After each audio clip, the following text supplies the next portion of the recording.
Saya akan mengulangi pertanyaannya, Pak.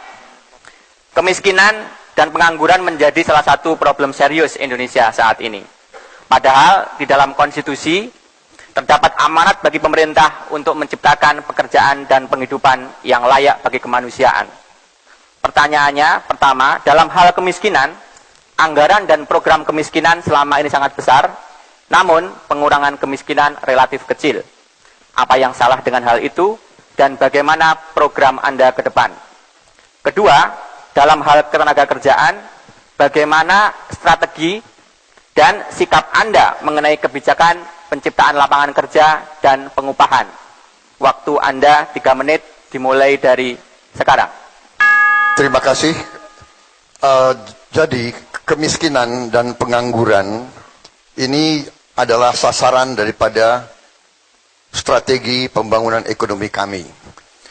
Strategi kami mengandalkan atau mengfokuskan pembangunan pada sektor pertanian dahulu. Kenapa pertanian? Karena pertanian bisa menyerap tenaga kerja yang banyak dalam waktu yang singkat. Kemudian pertanian bisa menghasilkan dalam waktu yang singkat pula. Sebagai contoh, beras, padi bisa dihasilkan dalam kurang 100 hari. Demikian juga jagung, 120 hari. Kemudian kita juga punya benih-benih yang unggul lainnya, yang bisa kurang dari 1 tahun, bisa banyak menghasilkan uang dan penghasilan. Jadi strategi kami adalah pertama di sektor pertanian.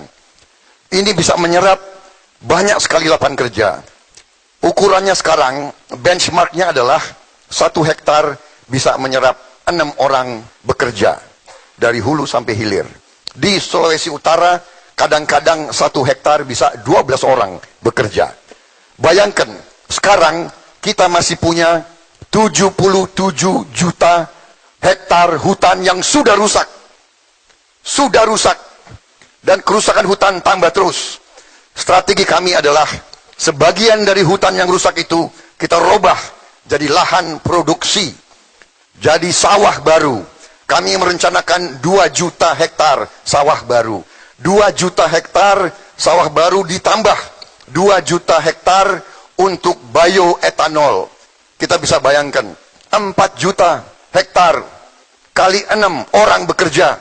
Itu adalah 24 juta orang bekerja dalam 5 tahun. Itu jawaban kami terhadap masalah kemiskinan. Orang yang tidak punya apa-apa tiba-tiba punya penghasilan. Dan penghasilannya juga tidak sedikit. Karena sasaran kita adalah tanaman yang bisa dapat harga yang baik. Selanjutnya, tenaga kerja. Kita dengan dorongan ekonomi yang akan tumbuh dengan pesat dan tinggi, ini juga akan menumbuhkan dan mengurangi pengangguran, dan juga upah dengan sendirinya akan bisa kita naikkan karena kita dapat kelebihan uang. Masalahnya adalah sekarang Indonesia harus meningkatkan produktivitasnya. Kita tidak bisa hanya kerja sedikit-sedikit. Kita harus berpikir besar dengan strategi yang besar untuk kita mencapai hasil-hasil yang besar. Terima kasih.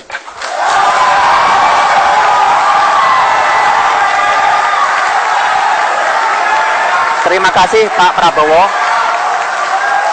Baik, selanjutnya pertanyaan kedua untuk Bapak Prabowo Subianto. Salah satu masalah Indonesia saat ini adalah pertumbuhan penduduk yang dinilai relatif tinggi. Sementara itu, kasus angka kematian ibu melahirkan naik dalam beberapa tahun terakhir. Dengan latar belakang tersebut, pertanyaannya, bagaimana kebijakan Anda untuk mengendalikan pertumbuhan penduduk? Berikutnya, bagaimana strategi Anda untuk meningkatkan layanan dan akses kesehatan, khususnya bagi perempuan? Waktu Anda 3 menit mulai dari sekarang.